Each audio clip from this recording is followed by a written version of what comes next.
Hi, welcome to the Huddle. I am Anthony Nygren, the head of the investments practice at EMI Strategic Marketing. Hi, this is Charles Melanie, former CMO of Amundi in the US. Such a pleasure to meet you again, Anthony. And nice to meet you and see you again and have another interesting conversation. Exactly. And by the way, today I thought that for the two of us being such, big Celtics fan, we could use this time together to discuss and assess how the Boston Celtics did with the communication around the departure of Jaylen Brown. And of course, what will be interesting for the two of us to debate and to assess is to what extent it can be similar when for asset management firms there is a departure of a star fund manager, and how we can find as a best practice maybe in the Celtics communication recently or elsewhere in the industry, and of course how we can recommend marketers and communicators around our industry to do so. And before I let you react to see what you think about this topic, I would like to first focus on the audience, as we always do when we are analyzing a communication topic. And I would say that from my point of view, both the Celtics fan audience and the investor of a asset management firm are probably, facing the same feeling when they are aware of this kind of departure. For Celtics fan, you'll be, oh, are we going to be able to win again or to pretend for the finals and the title next season? And I guess for the investor, you'll be, is my fund still going to perform the way it used to be? Should I worry? So I guess it's a bit of a shock in both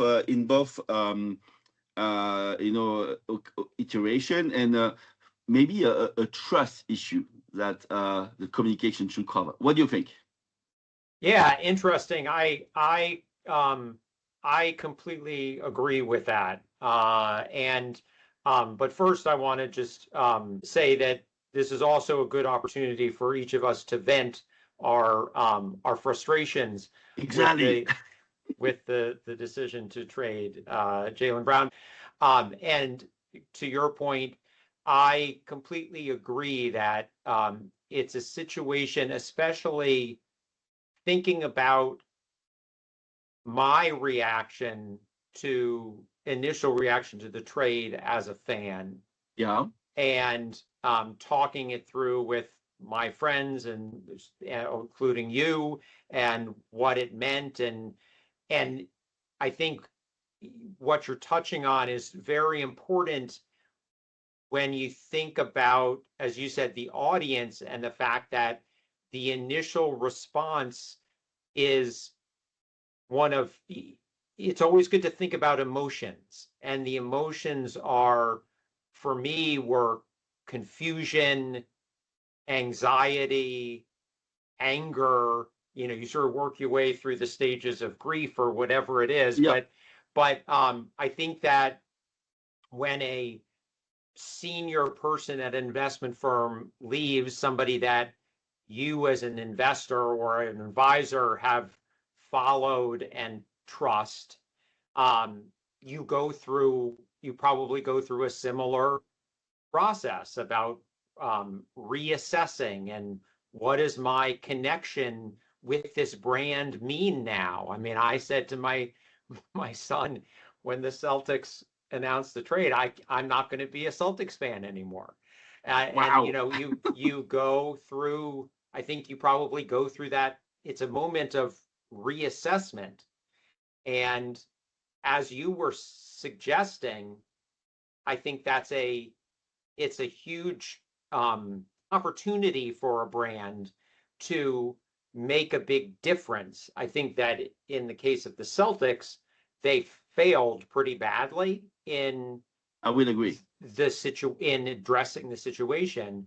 But I think for any brand, a situation like that is a big opportunity to try to regain trust, or kind of surf through that and go along with that period of reassessment and fill in the void with information that will restore trust. Does No, I that will make agree. sense? Would you agree with that? No, that makes sense from an audience point of view. I think you have defined very clearly what it is. And by the way, before trying to bring us to what is the corporate,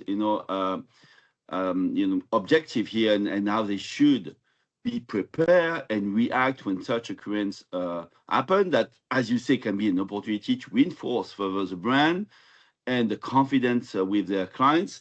I think maybe one thing I want to share with you is that from my experience, there is a difference from a corporate point of view with NBA league and NBA franchise compared to investment firm. And the difference I want to point out is that NBA is focusing on creating stars. That's the goal. They need stars, to develop the business model, to attract people watching the game.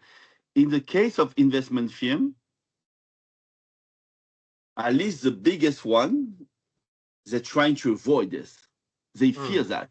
They don't want to be dependent from individuals because the corporation should always be more important, than the individual, because they want to avoid this dependency and they want to avoid to have to deal with this crisis situation. But of course, in an industry based on decision making by human experts, where when you have to create communication and to create a visibility around an investment process or product, of course you more as a communicator, you're more than happy to find someone that has charisma, that is successful, and has the longevity. So when you have one de facto, even if the policy of the company is not to create star, well, you you go with the flow.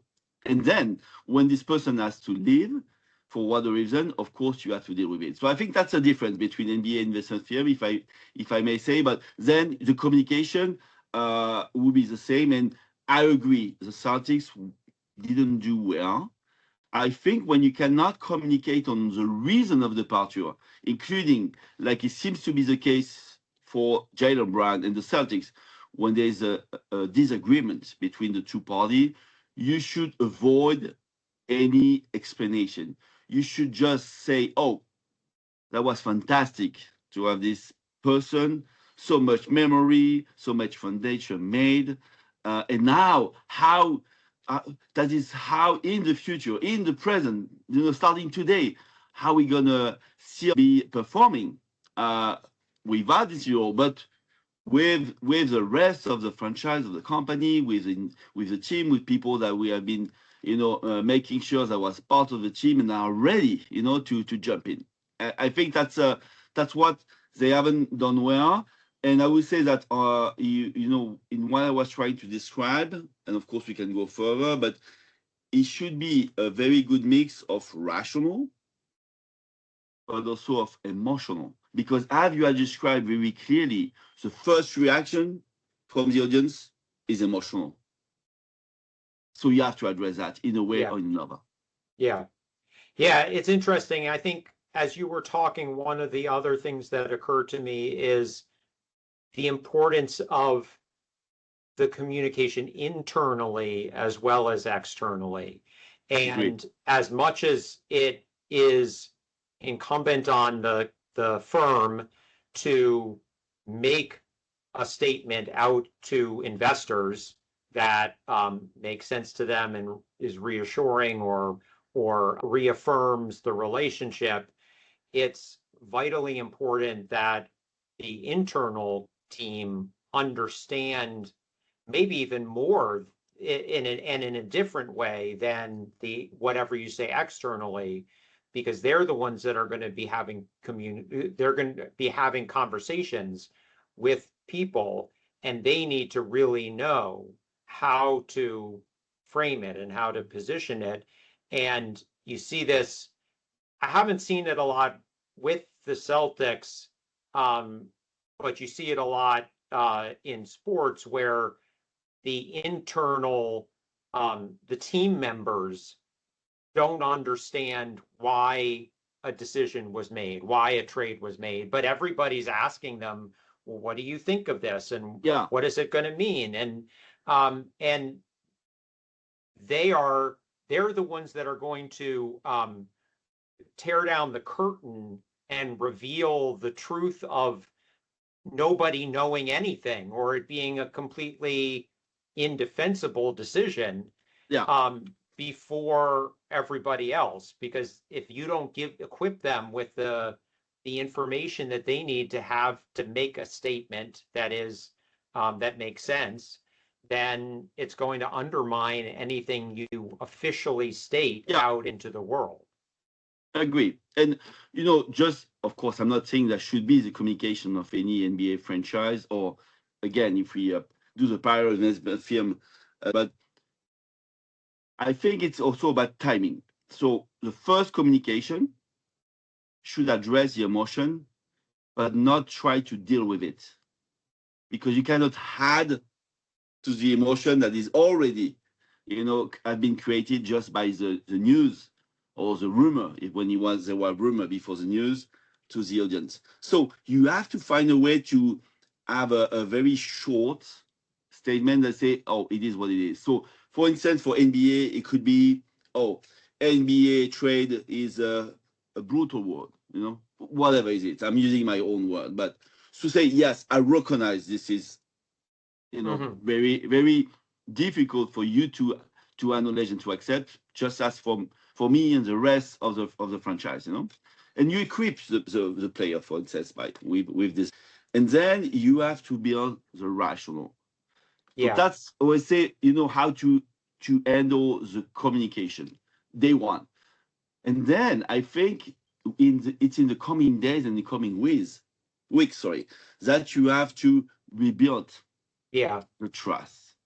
It cannot, you cannot do everything at the same time. So I think, even if it's a bit, I would say, awkward, I would say that you are forced to answer to the big emotion you have created by rational, and then little by little, make sure you are, ramping up on being answering to the emotional concern of your audience. Yeah. Yeah, that is interesting. But I think that I guess the thing that I would add is that um within that it's important to uh maintain some level of communication as you're going along, because what you don't want to have happen is there to be a gap where people feel like you're just hiding in your headquarters and you don't Agree. know what you're going to do, and you're trying, Agree. like, all of a sudden you're now trying to figure it out after something happened, instead of projecting calm and order and you know don't worry, we have a plan, so that you can, as much as possible, even if you are sort of figuring it out as you go along, you are staying in communication with the people that will matter and want to hear from you. Exactly. So, if I illustrate with few words how it can be for asset management firm, I would say that, so the first communication will need to express gratitude, but not regrets, and be very clear and specific, or there was a plan.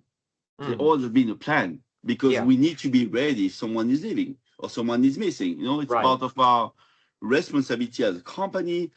Uh, and then what you mentioned is very true. Is the following weeks, month, you need to make sure, sorry, that you have regular communication, and that you reestablish, the emotion bond that was created by the person that left the company with other people in the firm. And it can make time, and it doesn't have to be with the same time of communication, but in a way you have to demonstrate over time that what you have announced, oh, there was always a plan, life go on, Yeah, it's really happening. You yeah, cannot be blank.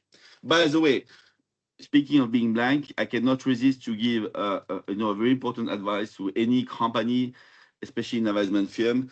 I've seen in my career some company ignoring the fact that the person will be leaving Mhm. and just talking about the future. Like, so talking about the new setup, pretending nothing happened. That Yeah. is very bad. That is terrible. It's you projects as a film or as individuals an image like you don't care. You don't care. Right. You have no gratitude. You don't care about your people. And in an industry, and that's where, by the way, asset management and basketball are still before AI is taking over. Maybe one day, still very similar. It's a people, based Yeah. industry. You cannot do that. That's not good for your both internal and external audiences. Yeah.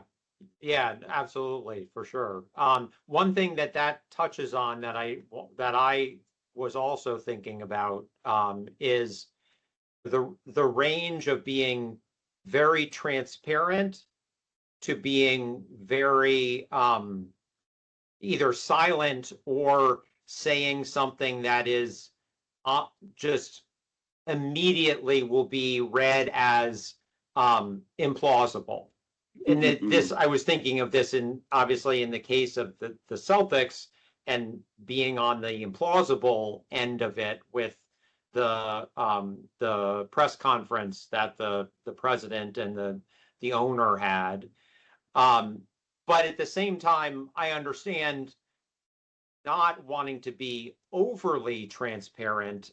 On the other hand, I feel like these days, and especially in a situation like this, the more transparent and the more authentic is a word that people use, all the time these days. But the more authentic you can be, the better off you'll be, and the better you'll be able to restore those connections.